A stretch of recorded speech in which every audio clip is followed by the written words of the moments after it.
hearty welcome and a happy Monday to one and all. This is the centennial episode 100, wow, of the Confessions of a Not So Dangerous Mind podcast. And I would like to thank you all very much today, of course, for joining me for the 100th episode. If you're doing so on the YouTube channel or enjoying the content, have enjoyed the content, hope to continue to enjoy the content, but maybe you haven't done so already, click like, subscribe, comment, turn on those notifications. Or if you're catching up with this episode on the audio platforms such as Spotify or iTunes, same rule applies. Click like, subscribe, turn on those notifications. So yesterday was my mother's 79th birthday, if I'm allowed to say that. I think I am. My mom really doesn't give a shit. She's one of those kinds of people in the best sense. And for many Generation Xers, and I say Generation Xers, but the reality is there are many millennials and even people in Generation Z and elder millennials, younger millennials, who have lost one or both parents. Most people in my age bracket have lost one of their two parents. And it is very difficult to lose a parent. We know this. It changes you forever, especially if you were very close to them or if you didn't have the best relationship and have deep regrets about that. But I count myself as blessed to have had my dad for as long as I did, even though he wasn't that old when he died. He had not turned 80 when he passed. But I'm very fortunate to have my mom, who lives in Florida and is retired and has gotten maybe a lot more out of life than she imagined for herself. When she was a girl in Valley Stream, New York, dreaming of one day growing up and having a family, which she succeeded at both. Well, I don't know about the growing up part, but she succeeded in having a family. She's still very much a child at heart. And I want to talk about my parents. I haven't discussed my father in greater detail, but still haven't really gone deep with what made him tick and the kind of different life lessons he imparted, or even that my mother imparted over the years. But I am blessed to have her in my life still, and I was blessed to have him. And the thing with my dad is that if he had been born in the last 30 years, he would have very early in his life been diagnosed as being on the autism spectrum. I'm not sure if diagnosed is the right word. And let me apologize in advance if I'm not using the right word.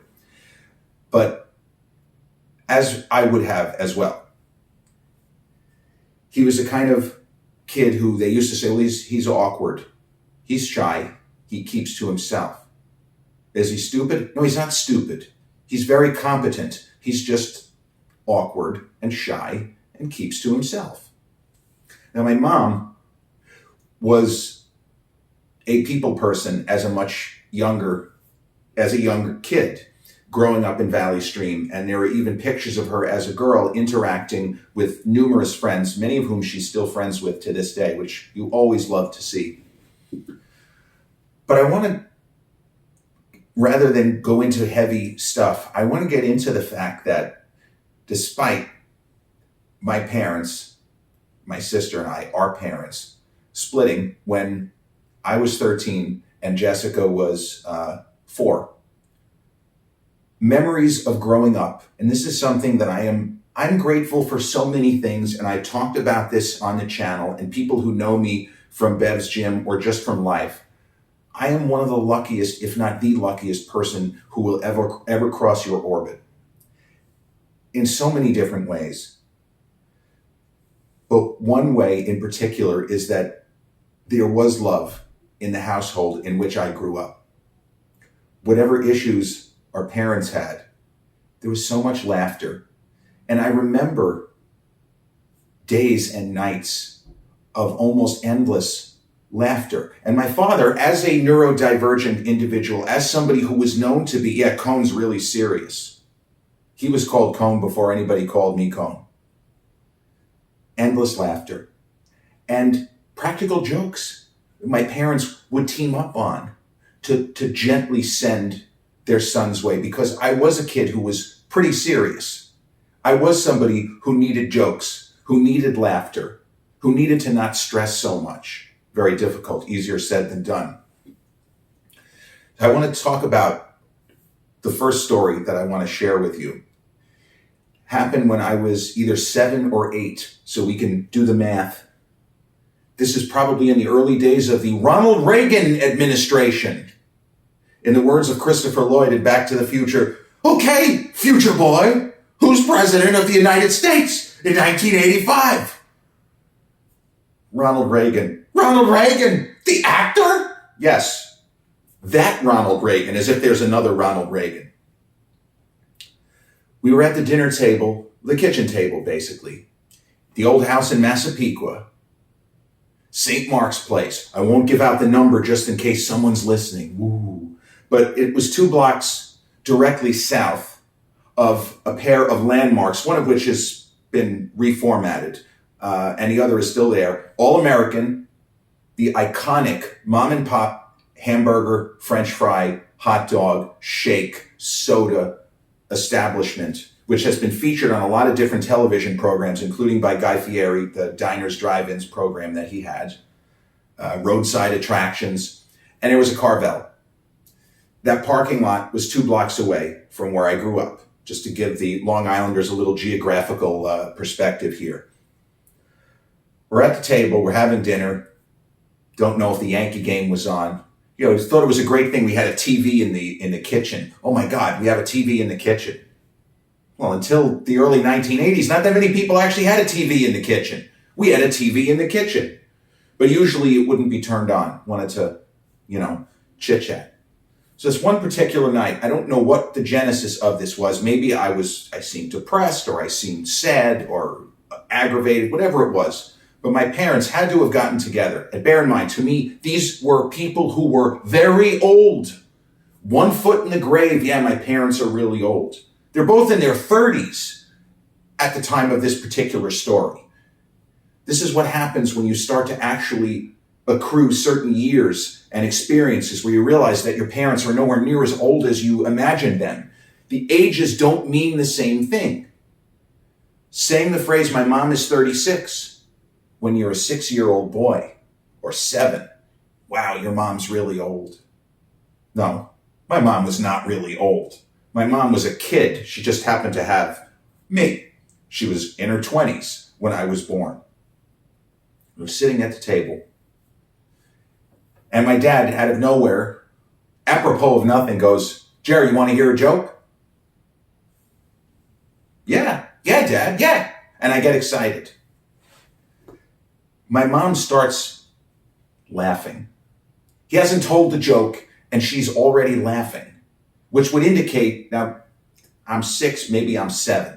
It's not calculating in my head that there's something happening here, because why would mom start laughing before he even tells me the joke? Yeah, the way he said, "Do you want to hear a joke?" was kind of humorous, I think, but no, looking back on it, something was already up. Something was cooking between my 2 parents, who bickered often, but shared the same absurd sense of humor. So my dad looks at me, and he goes, "All right, Jerry, you got to pay real close attention to this joke or you're not going to get it." "Okay, Dad, all right. You promise you'll pay close attention?" Yeah, of course. "Put your fork down." "Oh, yes." He smiles. "Okay. Listen real carefully, because a lot of people don't get this joke, but I know that you're going to get the joke. You're smart. You're my son." "That's right, Jay." "Okay, what's the joke?" Dad launches into this. "All right, Jerry, here we go. A lion and a mouse are sitting in a bathtub." My mom is already laughing and is covering her mouth, but she is losing it. Just from this opening line, which means nothing. I could see that she's struggling to not completely lose her shit. And I had seen her have these laughter attacks even as a young boy, and it was always entertaining, but now it's not entertaining because there isn't any reason for it. A lion and a mouse are sitting in a bathtub. The lion says to the mouse, "Pass the soap." The mouse says, "No soap, radio." My dear mother, who turned 79 yesterday, drops all pretense of preventing or trying to keep me from seeing how much she's laughing, and she begins screaming with laughter. Immediately, she is screaming with laughter. And my dad, his eyes get really big, his face turns red, and he starts laughing. And 7-year-old Jeremy Scott Cohen, this random night in 1981, you know the phrase, "He's left holding the bag"? I'm left holding the bag. And no, kids, I didn't secure the bag. I'm left holding the bag of this joke, which does not make any sense at all. Zero. I'm not stupid. Yeah, I was a little boy, but I was sharp. And this joke, a lion and a mouse are sitting in a bathtub. The lion says to the mouse, "Pass the soap." The mouse says, "No soap, radio." The setup is fine. There's no punchline. The story it goes nowhere. My mom, within 10 seconds, seeing my reaction of utter confusion, I assume, she is laughing as hard as she has ever laughed. My mother would have been 36 at the time. She is doubled over. Tears are already streaming down her face, and she is wailing. Wailing! My dad picks up on the sort of contagiousness of laughter. He starts laughing, and he's laughing. As the seconds tick, he's laughing harder and harder. Dad, who usually didn't go for this kind of stuff, he's cracking up. He says, "Jared, it's funny. Why aren't you laughing?" And he almost can't even get the words out. He's laughing so hard.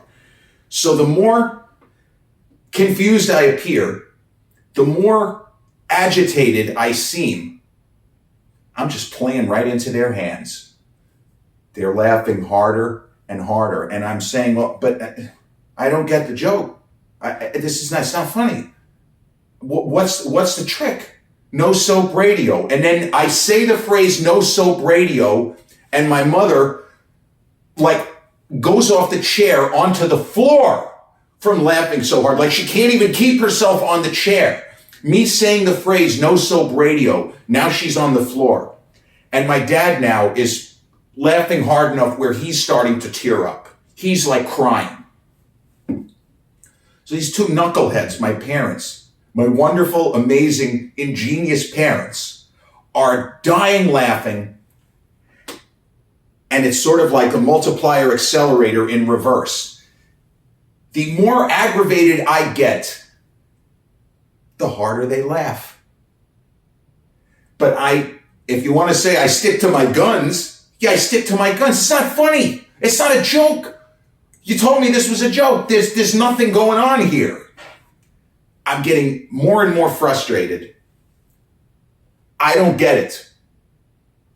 So with my mom continuing to be completely out of control laughing, my dad manages to compose himself. He says, "All right, Jerry, you're overthinking this."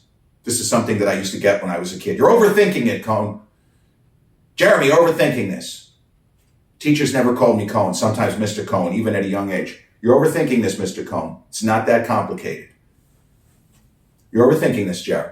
I'll walk you through it, right? We'll go real slow. A lion and a mouse are sitting in a bathtub." And just with that line, my mom screams again. So she's doing her own thing, as people always said about my mom. Yeah, Candy, she's off in her own world. She just does her own thing. A lion and a mouse are sitting in a bathtub. The lion says to the mouse, and then as if for emphasis, my father leans in, "Pass the soap." The mouse says, he turns to my mom, who can barely get the words out. She manages to somehow croak, "No soap, radio." Still doesn't work. Still doesn't make any sense. I'm still massively confused and angered. Laughing. I am just getting more pissed off by the second. So finally, I say, it's not funny. And I was not intelligent enough at the age of 7 to understand that I had just been the victim of a very gentle, practical joke. But I was aggravated for the rest of the night because the joke did not make sense. Now, here's what I understand now. The joke basically is a character and personality test because it is not a joke. It is an anti-joke. There are plenty of people who are those who just want to fit in, will laugh as though they get the joke. They will join a community of laughter so as not to feel ostracized, so as not to be perceived as, oh, you're too stupid to get the joke. I don't know that my dad and my mom were trying to see, is this kid a leader or a follower? Is this kid going to do his own thing, or is he just going to try to fit in? I don't really believe that they were going that deep. I'm not giving them level 6. I think this was level 1. They just wanted to see how I would react. But the fact that I reacted as I did indicated a differently abled child who was a different kind of thinker, because it didn't make sense. It was not a joke in any way. There is no punchline. I didn't miss context. This is not a joke. I showed that I was not going to be a victim of a herd mentality. I was not going to act as if I understood something because, hey, what do you know? There isn't anything to understand. It's a joke that doesn't have a punchline. It's not a fucking joke. No soap, radio. But it is an experiment. You can try it with people. It doesn't have to be a younger person. See if they laugh. In most cases, if you have a group of people in on this practical joke and they lay it out, the person will not get it, but they will laugh along, thinking that, well, I just missed it. I didn't understand it. But they will laugh along. Because, hey, laughter is contagious. But in that particular case, it didn't make any sense. I'm not laughing. I want you to explain why this is funny. Well, if I have to explain it, then it isn't funny. No, it's just not funny. That was the point. Even though I didn't laugh until years later when I was old enough to understand that my parents had played a practical joke on me, and in a weird way, they were testing me. I passed the test, even though that's not what they were doing. They weren't intentionally saying, let's see if our kid's as smart as we think. No, because there are plenty of high IQ people who simply would have laughed. Just let's move on to the next thing. Just move on to the next thing. Now, at various points, years after they split, each parent would tell me that they kept the other around for comic relief. No, that's not really true. That was a sort of gentle way of undercutting one another. My dad didn't keep my mom around for comic relief, for my mom is hysterically funny in her own right, and not in a subtle way. So to give you a little perspective on my mom, is that she really does believe the adage, a day without laughter is a day wasted. She may never have verbalized it in those terms, but I know that it's true, and she believes that it's true. So the kind of personality that she is, my sister and my cousin, who lives a couple of minutes from me, right here over in Selden, they just visited my mom in Fort Lauderdale. And when they came home, of course, I asked, how was the trip? Did you have a good time? The typical stuff that anyone would ask anyone else. Jess said, Mom is driving exactly the way that you always say. Right? Tell people stories that they probably feel are exaggerated. My mom is at a point in her life, now 79 and long retired, she's just going to do whatever the fuck she wants to do on the day. So I tell people, is your mom a good driver? Yeah, she actually is a good driver. Knock on wood. She's been driving 60 years, no major accidents. She kind of does her own thing, though. What does that mean? It means exactly what I'm telling you it means. She does her own thing. Red lights are optional. If she feels like making a left turn on a red light, she's going to make a left turn on a red light. She just doesn't give a shit. Now, if she knows it's a red light camera and she might get a ticket, she's not doing it. But in general, she's just going to drive as fast as she wants, and she's going to break whatever traffic laws she deems not necessary to her life at that particular juncture as she approaches a red light or comes to a place where you can't make a right turn onto Pine Island Road from this street. Yeah, fuck you. That is her attitude. I was in the car with her once, many years ago, coming back from the airport. We were at a red light. Her development was just to the left. And we sat there for no more than 5 seconds. 5 seconds. It's not like we could say, well, the light missed a cycle. No. She just barks out to nobody in particular, fuck this, left turn on red. So now I'm going to tell you one story to give you an idea of, number one, how much I love my mom, how fortunate I am. She's still with us, knock on wood, healthy as a horse, and one of the funniest people ever.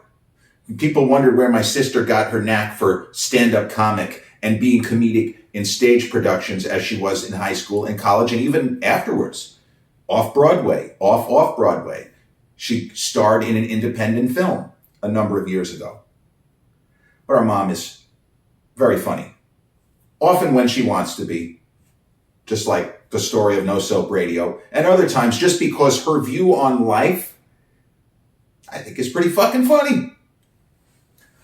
So we're going to rewind the clock 13 years. And I had not visited my mother in a little over a year. The house that she still lives in now in Fort Lauderdale, it's in a development community. It's homes. It's not like where I am, which is a bunch of townhouses, different styles and whatnot. They're standalone homes, but it has the same concept of there's a gym and there's a clubhouse and a pool. And it's the same concept, even though they're all standalone homes.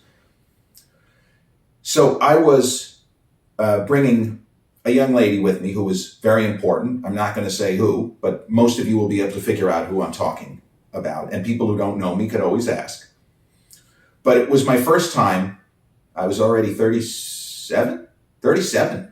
It would be the first time that I was doing this kind of thing, that I was bringing a significant other along on a vacation. So my mom, right away, conversation, she says, Jay, you're an adult?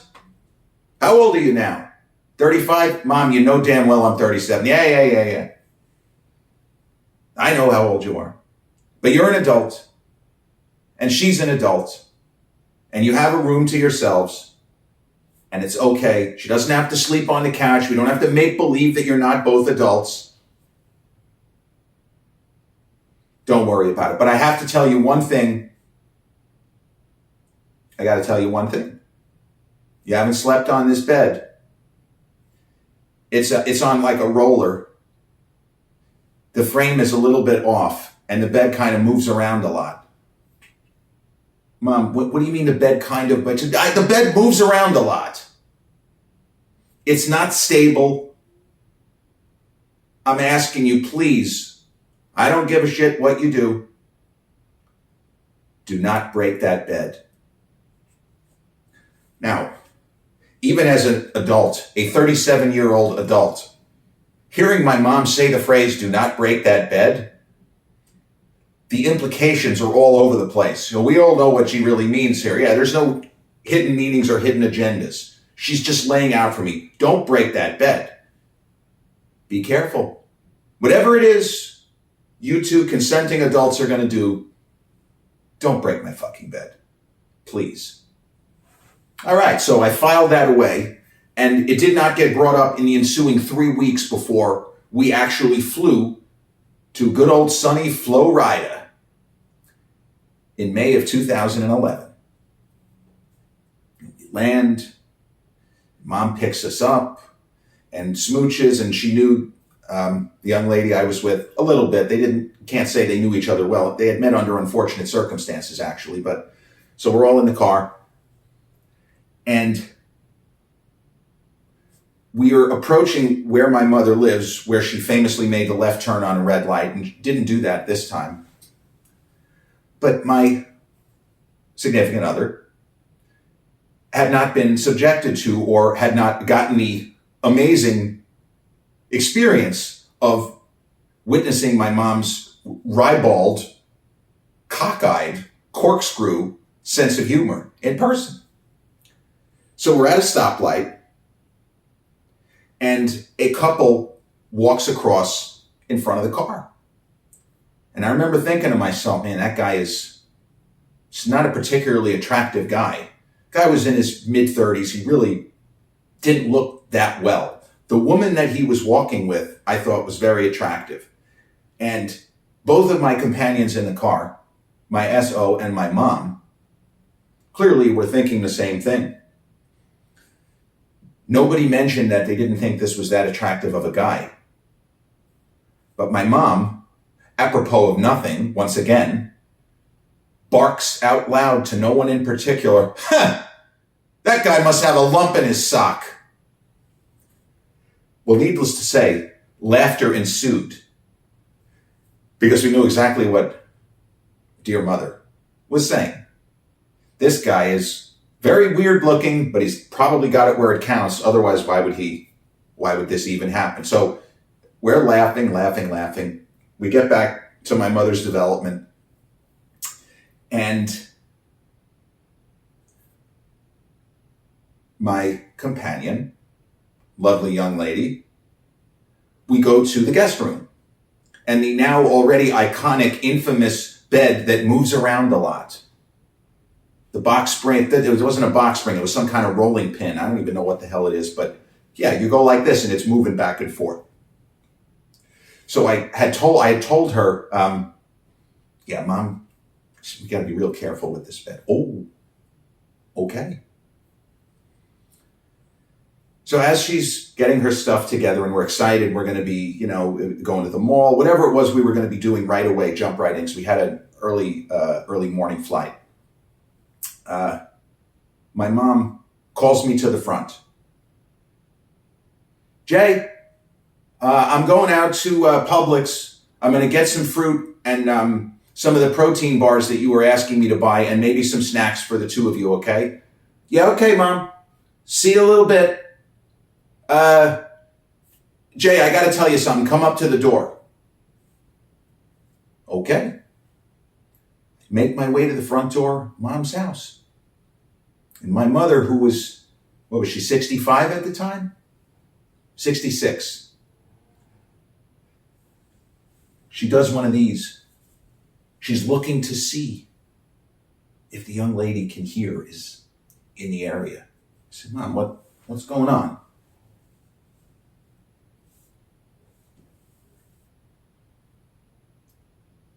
Satisfied that we are out of earshot, my mom gives me the most serious look she has ever given me, or at least up to that point in my life. She picks up her hand. She points a finger right at me, and she leans in and goes, "Jay, do not break that bed." She turns around, exits the house to go off to Publix. I start laughing, and I repair to the guest room to tell my lovely girlfriend, companion, important person in my life of what my mother just said. And the two of us have the kind of reaction that my parents had during No Soap Radio. We just can't stop laughing. But that's my mother for you. God bless her. And that was my dad. God bless him. May he rest forever in peace. My wonderful parents. The next big laugh is never far away, always just around the corner. And with that, we've come to the end of episode 100 of the Confessions of a Not So Dangerous Mind podcast. I'd like to thank you all. I hope you found this as entertaining as it was for me to recount of this episode. And if you're catching up with episode 100 on the YouTube channel, have enjoyed the content, had a few laughs, don't forget to click like, subscribe, comment, flip on those notifications. Or if you've caught up with this episode on the audio platforms such as Spotify or iTunes, the same general rule applies. Click like, subscribe, and flip on those notifications. I'll be back with episode number 101 real soon. Peace.